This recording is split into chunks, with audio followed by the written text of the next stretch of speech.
Fantastic. Well, welcome everyone. Thanks so much for joining us today for our special presentation of the PCRS between VCSQI and MCSQI. So I'll provide a brief introduction to our guest Wong, who is a cardiac surgeon and assistant professor of surgery at Johns Hopkins.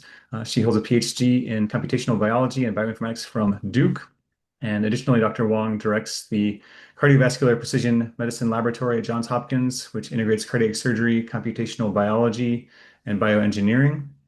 Dr. Wong is also the co-chair of the MCSQI, the Maryland Cardiac Surgery Quality Initiative's Quality Committee. Today's conversation focuses on PCRS, or the Patient-Centered Recovery Scale.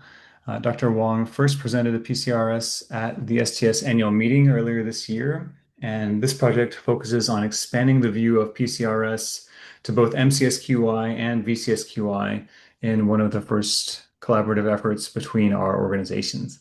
Dr. Wong, it's a pleasure to have you this afternoon. Thanks so much for joining us, and I will pass it over to you. Great. Thank you very much, Eddie. Can everyone see the screen? Yes. Great. So today I will talk to you about patient-centered recovery scale, we call PCRS, in cardiac surgery. This project started in MCSQI, and we used MCSQI to develop our scale. And since then, we've used, thanks to Eddie and the collaboration with VCSQI, we've been able to expand the model and validate it within VCSQI. So today I wanted to talk to you about the whole process and the whole story. I wanted to start first with how we came up with this patient-centered recovery scale, and then go over the results we had in MCSQI, some of the STS benchmarking comparisons in MCSQI, and survival and healthcare utilization using PCRS, and lastly, how we validated this in VCSQI. So please feel free to interrupt me with questions, or if there's anything that's unclear, please feel free to ask. So why PCRS? The idea behind this patient-centered recovery scale is that we all realize that cardiac surgery has changed a lot in the last 30 years, where survival is no longer enough for the patients. Unfortunately, hospital metrics still pay a lot of attention to the binary outcome of operative mortality, and STS as well. The STS star rating, 80% is based on operative mortality with 20% on morbidity. And a lot of hospitals are paying attention to whether the patient dies or survives and makes it out of the hospital. But what we found in actual clinical practice is that patients value things completely differently. They are less concerned about, when they come to our clinic, they ask, how is recovery going to look like?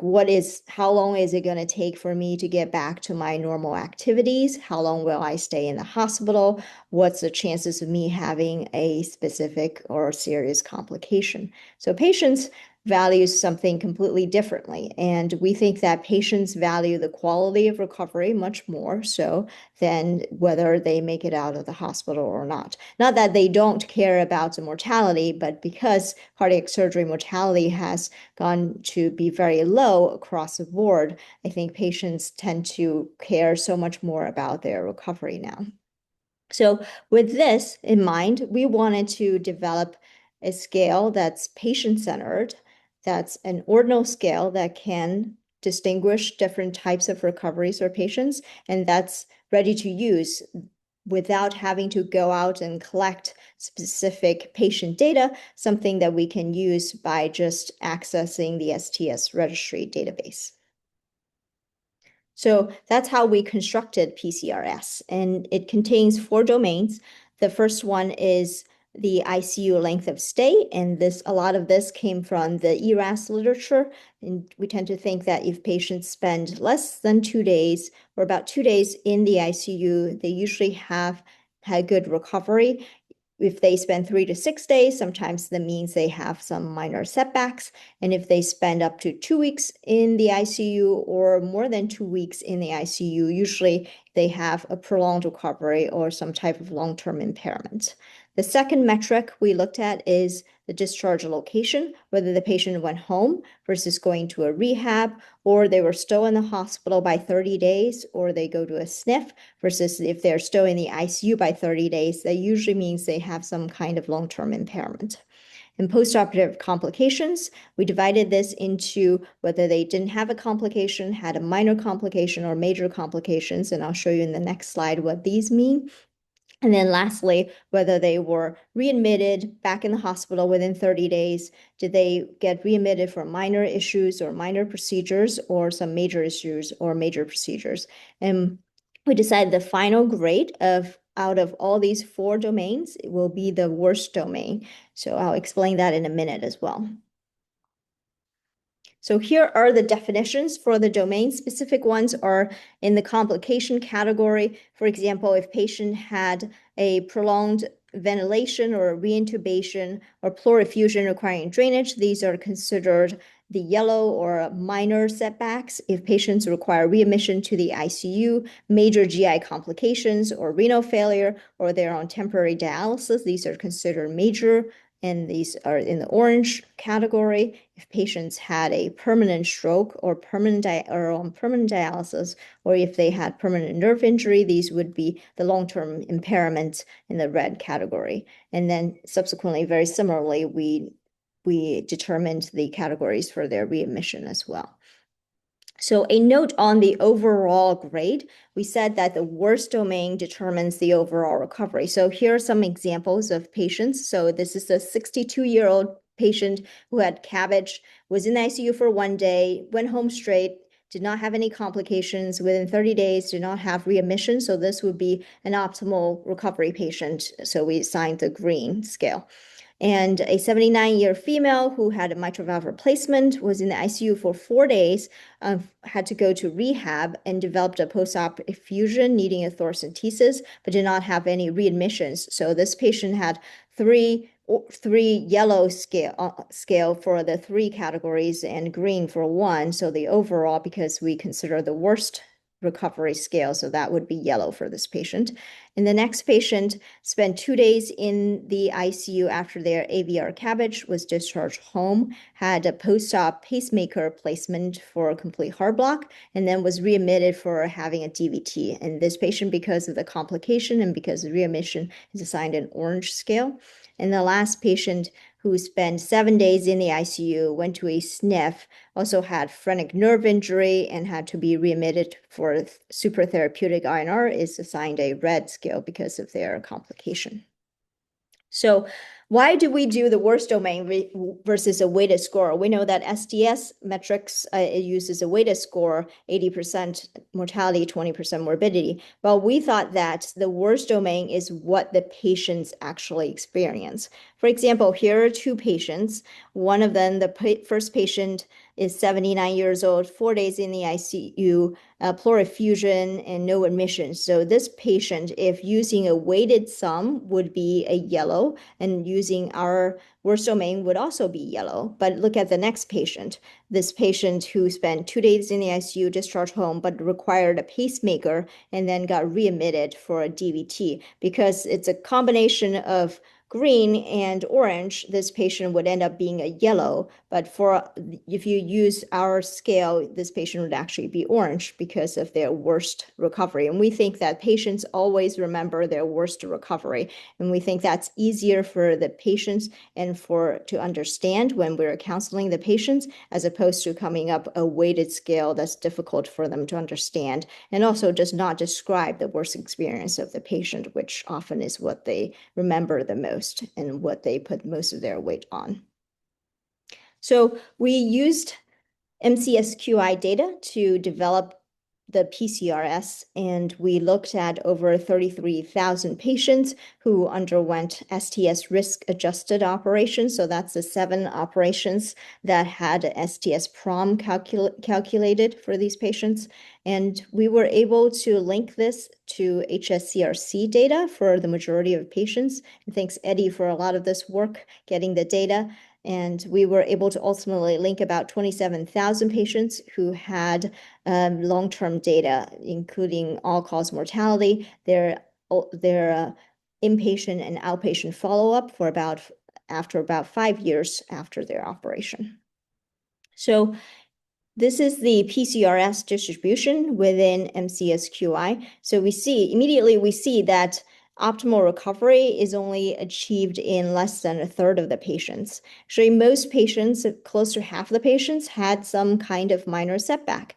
And poor recovery accounts for 20% of the patients. About 15% of the patients had prolonged recovery, 2.7% had permanent impairment, and 2.6% had death. So if you just look at their mortality outcome, you would say, oh, patients are doing pretty well, about less than 3% of death across all of the STS major operations.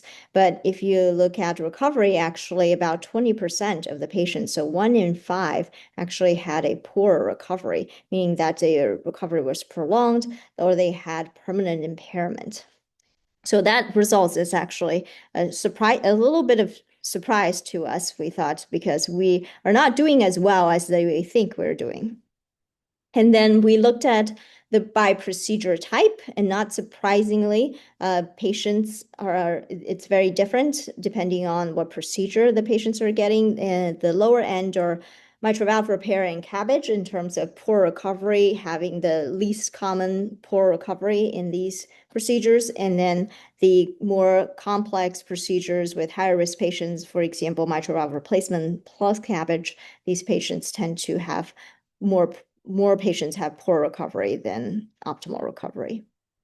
We also looked at STS-PROM and the Euro score, and this is very consistent that as patients' baseline risk increase, their chance of optimal recovery decreases stepwise, and their chance of having a orange, red, or gray or a poor recovery goes up. And this is consistent using both the STS-PROM and the Euro score.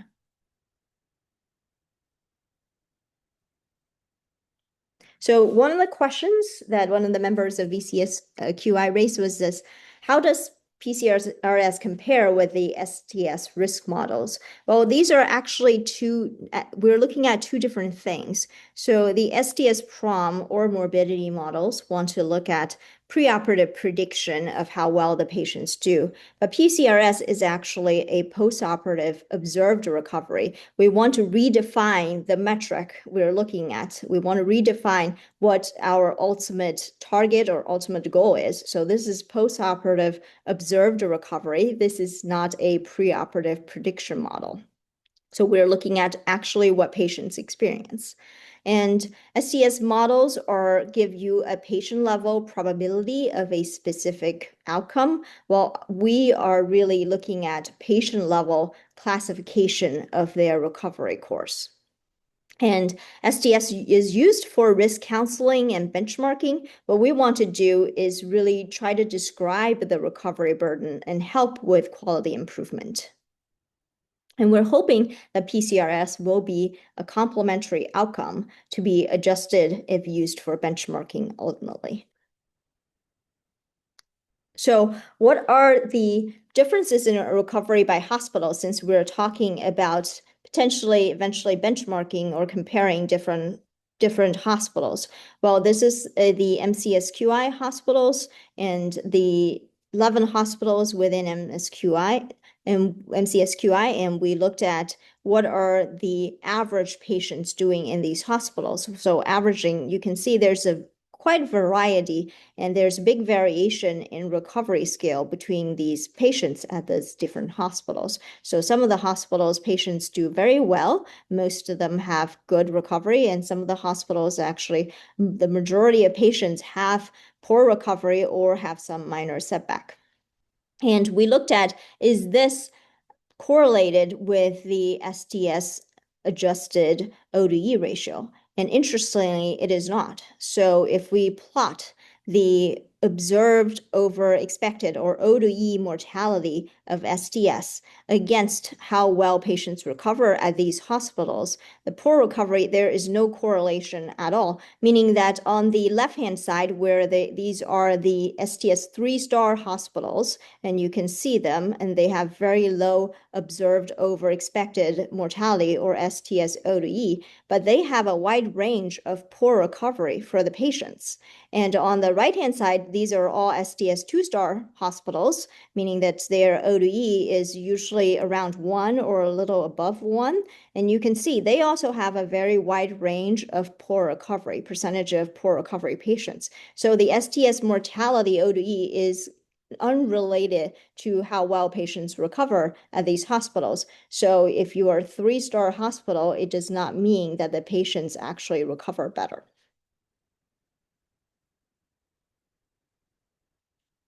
And we also looked at specific surgeon data as well. We looked at all the surgeons within MCSQI who did at least 25 cases a year. And you can see there is a big range of how well the patients recover under the care of these surgeons as well. And interestingly, poor recovery does correlate with surgeon level STS mortality and morbidity ODE. So as the mortality and morbidity goes up, ODE goes up, that there are more patients who have worse recovery or poor recovery.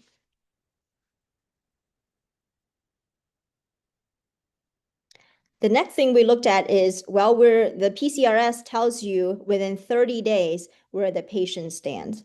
Do we know how patients do long term? So this was thanks to Eddie getting us the data from HSCRC, we were able to link these patients to their subsequent outpatient and inpatient encounters as long as they were seen within the state. So we have the data of patients at 30 days, they were assigned this PCRS scale where they're red, yellow, orange, or green, and how do they do long term? So we looked at the patients and follow them years since STS operation, as you can see, up to 8 years, and this is their all-cause mortality. As you can see, there's a clear separation between these patients. So at 30 days, how well you do in our recovery scale actually predicts how well you would do up to 8 years after the operation. So if you are in the green category, you have an 86% chance of survival, or I should say 14% chance of all-cause mortality. While you're in the red category, your survival is only 58% chance. So it's 42% chance of all-cause mortality up to 8 years. So you can see really how well patients do by 30 days after their operation predicts how well they would do long-term. The next thing we looked at is the cost. So because we have the data from HSCRC, we were able to look at how much cost the index operation is. As you can see, not surprisingly, that the patients who had a red scale, meaning long-term impairment, actually were more costly than if the patient died within 30 days. And this is their index hospitalization. And you can see the cost increases stepwise depending on their recovery scale.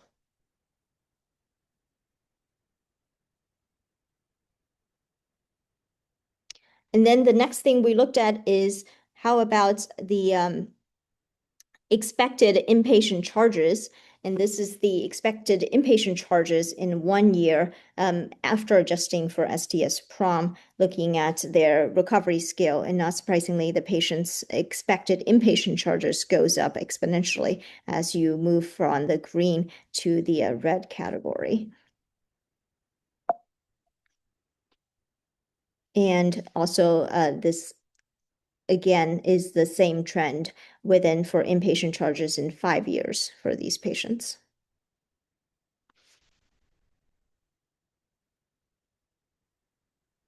So we had this data from MCSQI. We presented the results at STS. The next thing we wanted to see is, does this actually validate? Now, is PCRS specific to the state? Will it behave consistently in an independent cohort? And will it actually hold in VCSQI? So our hypothesis is that the definitions will behave consistently in an independent cohort in VCSQI. And by that, we mean we wanted to validate this to see, does the PCRS distributions, are the distributions preserved? Are the domain patterns similar? How about the procedure ranking? And then does it still go up with the STS prom risk? And what about the cost gradient? So these are the things that we looked at in VCSQI.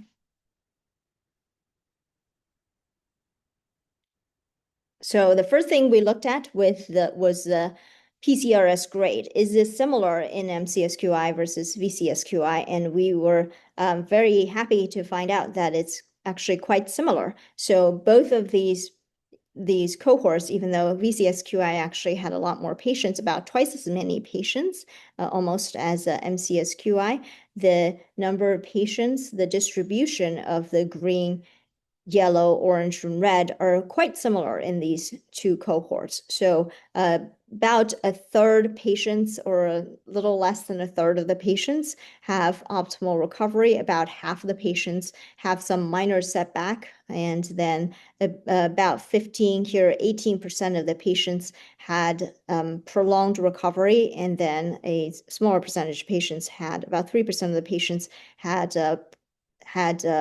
long-term impairment, and then about 2% of the patients had mortality. So this is very consistent across the two collaboratives. The next thing we looked at is, what about by procedure? We know that since we looked at the STS-7 majors, the isolated CABG procedure, and the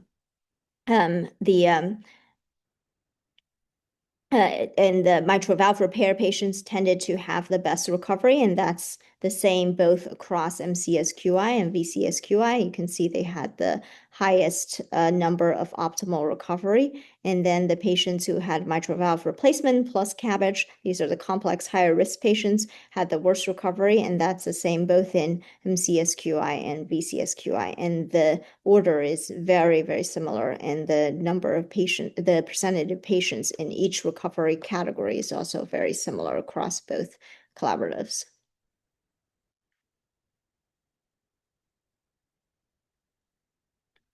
The next is, we wanted to see, does the cost gradient hold across the two collaboratives? Now, since Maryland has a different payment system, we didn't want to look at the raw numbers. What we were most interested in is actually, does the gradient hold across the different categories? And it does. As you go from green to red, you have an increase in the index hospital charges for these patients.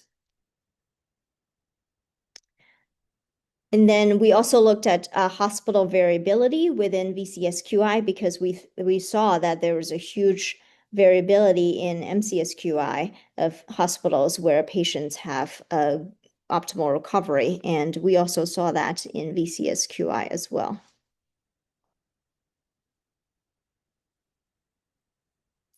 Since in MCSQI, we saw that the poor recovery did not correlate with the STS mortality OG, and we wanted to see in VCSQI, and that was also the same. We saw the same results where the poor recovery did not correlate with the hospital STS mortality ODE.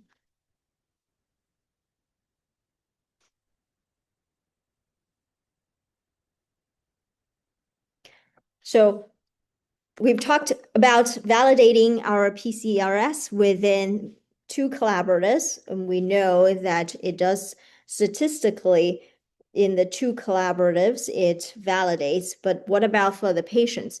Does PCRS actually reflect what patients want? Because when we initially built PCRS, we were thinking of patient-centered, but it's not truly patient-reported until we know what patients want. So we actually, over the summer, and one of our summer students who's working in our division was able to do a survey of 50 patients and ask them what they really think and matters most in their recovery. And here are the top 5 or 6 things that patients want the most, or patient put the highest value in. And these are avoiding serious complications, that's being independent by day 30, avoiding going back to the ER or readmissions, having symptom control, spending fewer days in the ICU, and going straight home after surgery. So you can see these are indeed our PCRS domains in here, and all of the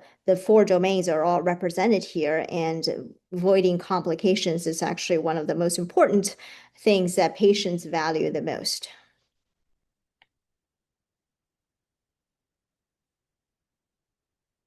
And the other thing we wanted to ask is, does PCRS reflect the patient experience? We know that it is consistent with what patients value, but what about the patients?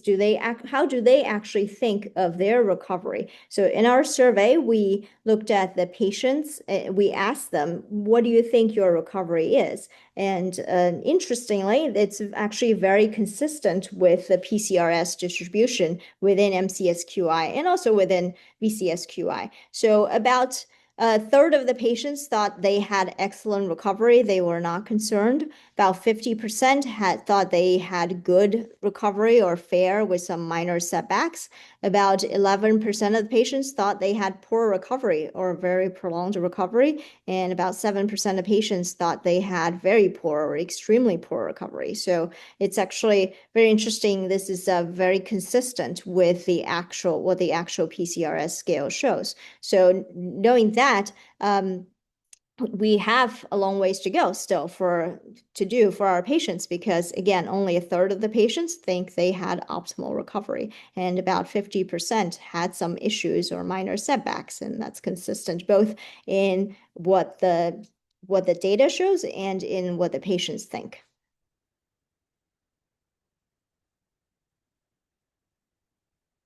What about the PCRS grades? We know that we assigned these grades for the complications for the patients. Do they think that these are consistent with what we assigned them? And interestingly, we thought we gave them different theoretical scenarios and had them vote for what they think the grade should be. And it's very consistent with what the PCRS is, with one exception, actually. If you can see, for example, short ICU stay, home, or readmission, patients' ratings are green, and we thought that would be a green as well. Interestingly, permanent pacemaker, patients actually thought that's okay with them. They didn't really mind having a permanent pacemaker, while we thought this would be at least a minor, not a major setback to their recovery. They actually thought having a permanent pacemaker does not affect their recovery very much. So they thought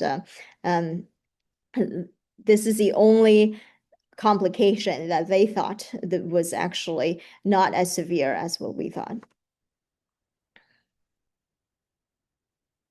So what's next? Well, people have asked, now we know the patient recovery scale, how do we use this to improve our outcomes? So we're thinking of coming up with a recovery management dashboard where it would show where the patients are and where their current PCRS status is and what their trajectory is. One of the things we know is that for a patient, one of the most important things is preventing complications, such as the lower grade complications are pleural effusion or atrial fibrillation, and then the higher grade complications, for example, having to go back to the operating room.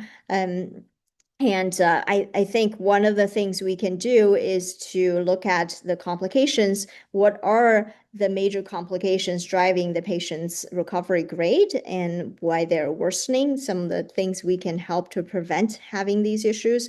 The other thing we can work on is patients' discharge, because we know that some patients have a lot of discharge barriers. And this is one of the projects we were working on this summer, actually looking at both the medical and non-medical barriers for these patients. So we hope that first, by showing people the data, and I think the most important thing is to show people the data, show their outcomes, to realize that we are far from achieving optimal recovery for most of our patients. So that's the first step. And then the next step is to track what's contributing to their poor recovery and how we can intervene. And one of the things is having a real-time dashboard, for example, to track these patients to see what are their barriers and what are their problems and obstacles they have to face in recovery.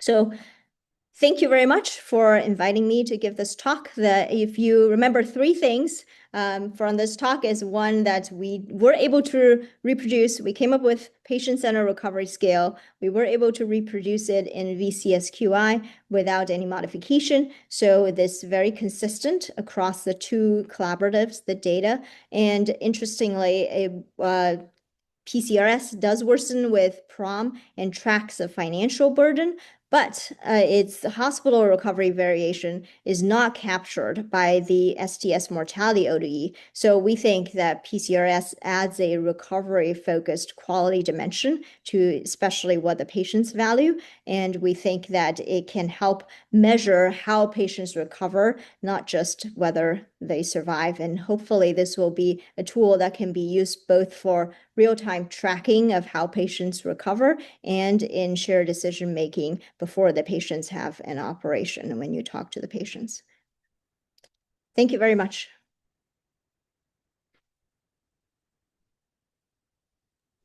Thank you so much, Dr. Wong. We really appreciate your presentation, taking the time to do so. We would love to open the floor for any questions. Feel free to come off of mute and ask your questions. And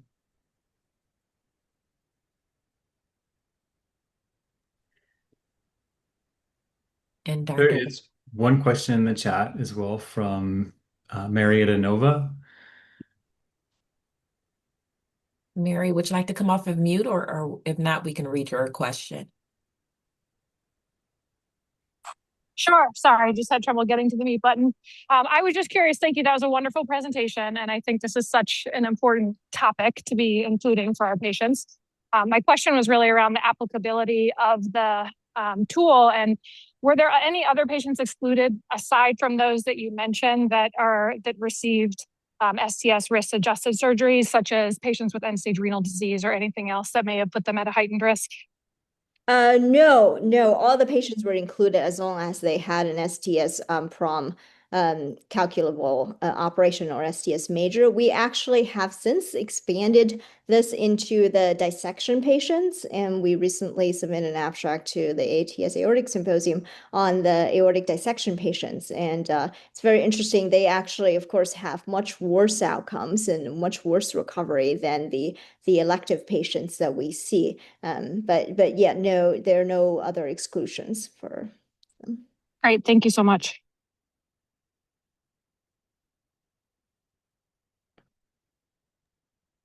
Are there any other questions or feedback?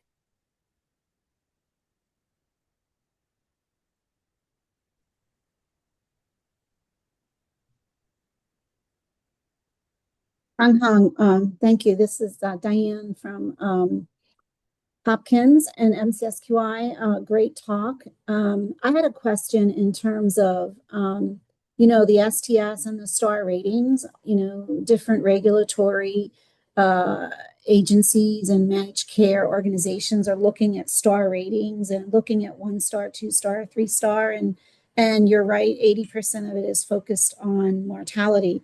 Do you think there'll be a shift or a change in future risk platforms that take into account the consideration of morbidity in terms of, a quality metric of the care and that the outcome that patients can expect after heart surgery? I think so, because there's a lot of talk within STS about considering more about patient morbidities and long-term outcomes. And there's increasingly more emphasis on the long-term outcomes, especially. So I think that ultimately will be a direction. Thank you. Great question, Diane. Thank you. I'll just pause for any additional questions or feedback. I'm wondering if they can do like a PCRS dashboard for, both MCSQI and VCSQI, just something to track, kind of like we do with our other quality metrics. Just have a PCRS for, every quarter's worth of data and see how the trends are looking. I thought it was very interesting when Dr. Wong had some medical students interview patients and get a different perspective on it. It was very interesting how the patient's perspective correlated really with the what we see in the scoring system. That was very interesting.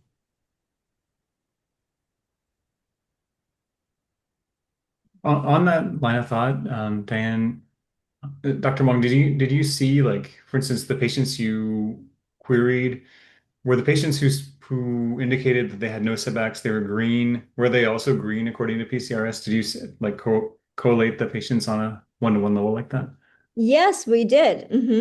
And it's very interesting. I didn't have time to show this, but it's very interesting. Patients in general agree with what we assign them. Their caretakers generally think their recovery is worse than what we assign them.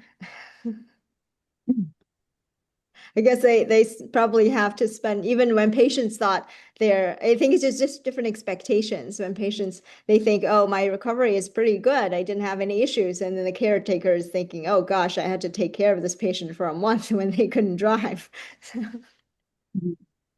And these patients were interviewed at their post-op visit. So Yes. it's sort of close to surgery where it's fresh in their mind. And it Yes. is limited in only 50 patients because we just did this during the summer, and students worked really hard to get 50 patients interviewed in 2 months. But it really gave a peek into what the patient's perspective is on this in terms of, and the validity of the tool. Are we in the right direction, or are we on the total opposite perceptions?